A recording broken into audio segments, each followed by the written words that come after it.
if you have a problem buying oil from India, oil or refined products, don't buy it. Nobody forced you to buy it. I mean, but Europe buys, America buys. So you don't like it, don't. दोस्तों इस वक्त India ने signalling करनी शुरू कर दी है। जयशंकर साहब is hinting to something big और आज डॉक्टर जयशंकर ने सीधा सीधा अमेरिकन को ये कहा है कि वी हैव रेड लाइंस। और ये जो इंडिया यूएस ट्रेड डील है इसके ऊपर वो कह रहे हैं कि जो आप हमें तंग कर रहे हैं, हमारे साथ आप ज्यादती कर रहे हैं, दिस इज अनफेयर। और आप अगर रशिया के तेल से आपको बहुत प्रॉब्लम है तो आप ना खरीदें, हम दुनिया में कहीं और बेच देंगे। ये पूरा भारत पूछ रहा है डोनाल्ड ट्रंप से कि अरे भाई आखिर तुम कहना क्या चाहते हो पूरे रशिया यूक्रेन के युद्ध से, इस पूरे सीज फायर से, इस पूरी पीस अग्रीमेंट से, ये पूरे समिट से कि भैया युद्ध बंद करो, युद्ध बंद करो। अब मैं इससे थोड़ा सा पीछे हट रहा हूं। अब वो बात नहीं रही अमेरिका में। It's a dying empire. तो जय हिंद, नमस्कार दोस्तों जैसा आप सभी को पता ही होगा कि अभी कितना ज्यादा डोनाल्ड ट्रंप ने दोस्तों भारत को परेशान किया था टैरिफ को लेके। क्योंकि दोस्तों भारत जो था वो रशिया से तेल लेना बंद नहीं कर रहा था और ट्रंप चाहते थे कि रशिया से तेल लेना बंद कर दे, भारत अमेरिका से ले।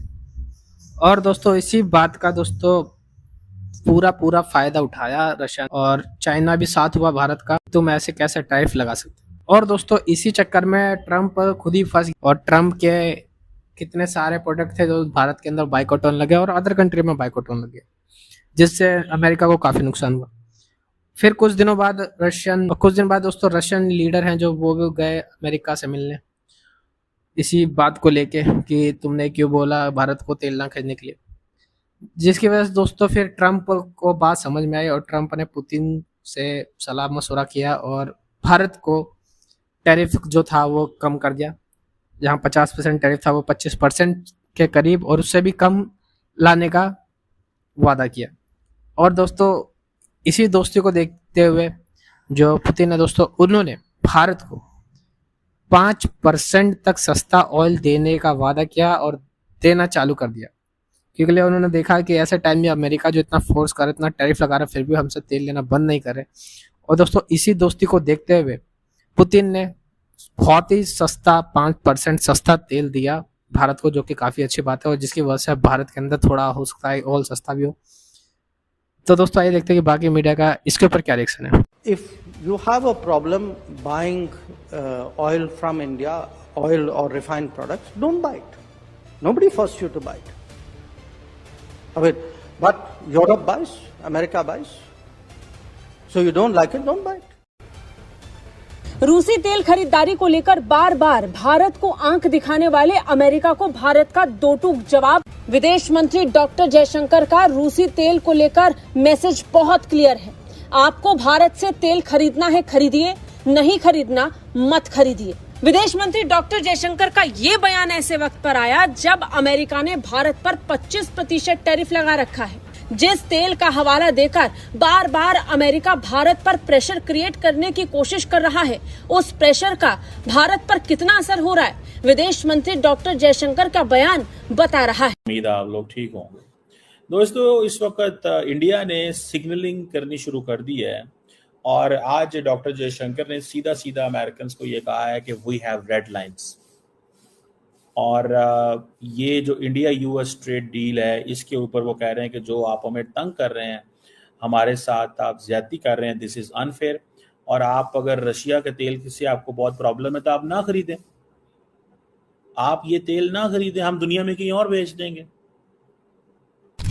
सो ये एक जयशंकर की तरफ से एक ये मैसेज आया और उन्होंने कहा कि हमारा जो एनर्जी जो रिलेशनशिप है रशिया के साथ वो कंप्रोमाइज नहीं होगा। We are not going to compromise that. अब ये अमेरिकन पे डिपेंड करता है कि अमेरिकन क्या करते। अब वो उन्होंने सारी की सारी लिस्ट निकाल ली है।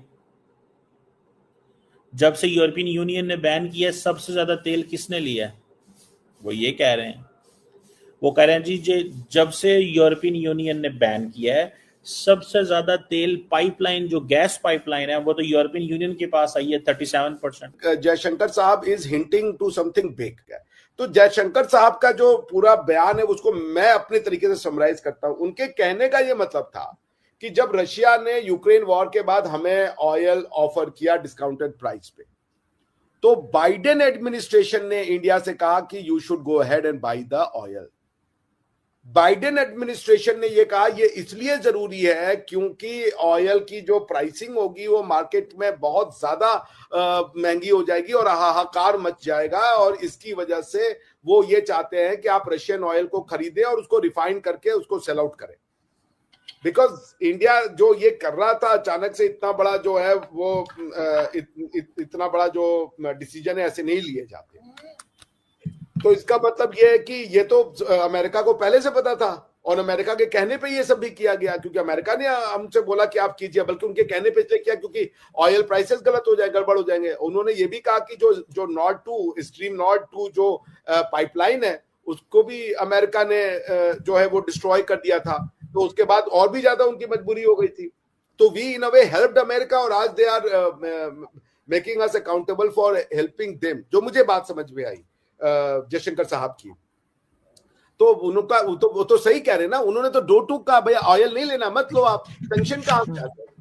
क्योंकि वो ऑयल ले कौन रहा है? वो ऑयल जो है वो तो यूरोपियंस ले रहे हैं ना, आप समझिए। उसका खरीदार कौन है?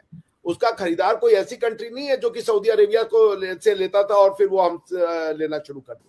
चाइना के पास 30%, तुर्की के पास 27%। ना वो कहते हैं तुर्की को कुछ कहते हैं, ना आप चाइना को कहते हैं, और European union itself pipeline gas ले रही है। एलएनजी वो कह रहे हैं रशिया से जो 51% एलएनजी है वो यूरोप ले रहा है, चाइना 21%, जापान 18%। वो कहते हैं क्रूड ऑयल हम 38% ले रहे हैं, चाइना 48%, 47% ले रहा है। हमारा आपको 37% क्रूड ऑयल चुभता है, लेकिन यूरोपियन यूनियन की जो गैस पाइपलाइन से जो गैस आ रही है 37% वो आपको नहीं चुभ रही। यूरोपियन यूनियन जो एलएनजी ले रही है 51% वो आपको नहीं चलती। Oil products other than that तुर्की 26% ले रहा है, चाइना 13%, ब्राजील 12%, इंडिया भी कोई 6-7-8%।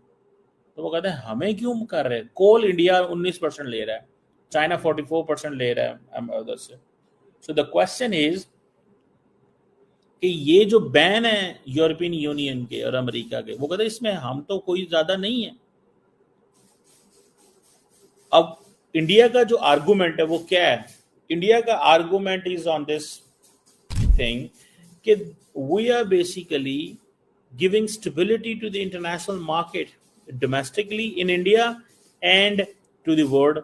और साथ में इंडिया ने यह भी कहा है कि हम अब 30-40 मुल्कों से तेल खरीदते हैं, 30-40 मुल्कों से तेल खरीदते हैं। और ये वो चीज वो कह रहे हैं कि ये आप जो है ऑयल जो है इसको मार्केट जो है वो स्टेबलाइज करती है।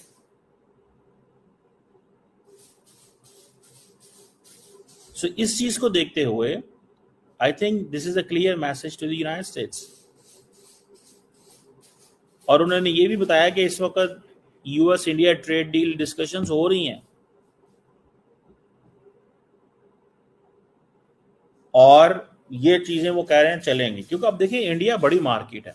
ये नरेंद्र मोदी के लिए बहुत बड़ा मसला है।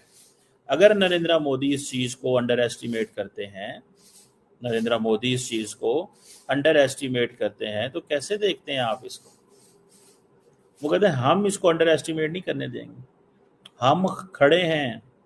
ये सिग्नल दिया है इंडिया ने। तो जो थोड़े दिन पहले वो कह रहे थे अमेरिकन, उसको कैसे देखते हैं? सो वो कह रहे हैं रशिया के साथ हमने ट्रेड को आगे लेके जाना है। रशिया की जो ट्रेड है, रशिया के साथ हमारी ट्रेड $100 अरब होगी।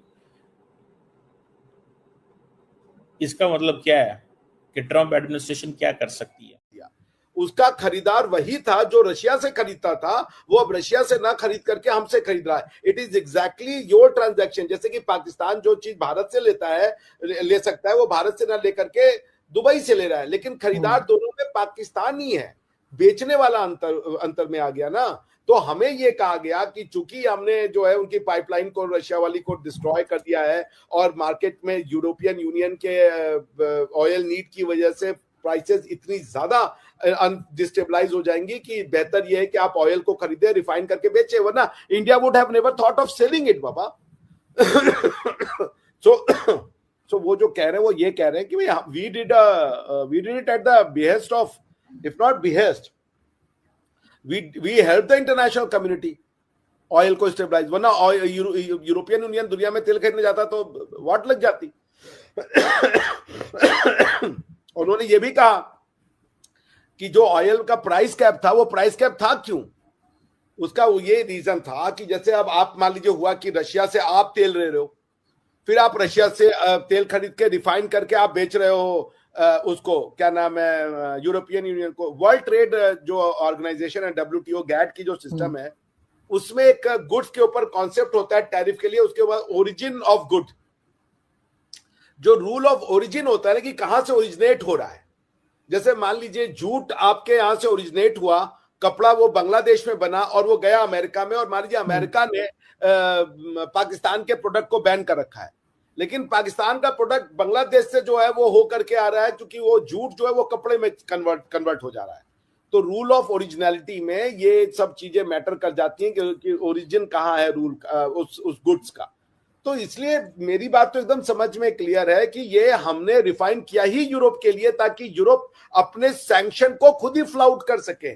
मतलब उन्होंने नियम बनाया कि हम रशिया से ऑयल नहीं लेंगे, और उसके बाद हमें बोला कि तुम ऐसा करो, तुम रिफाइन करके वही ऑयल हमें बेच दो, क्योंकि जब वो रिफाइन हो जाएगा तो वो रशियन ऑयल नहीं रहेगा, वो इंडियन ऑयल हो जाएगा। तो हम इंडिया से ऑयल खरीद सकते हैं, हमारे लॉ का वायलेशन नहीं होगा, क्योंकि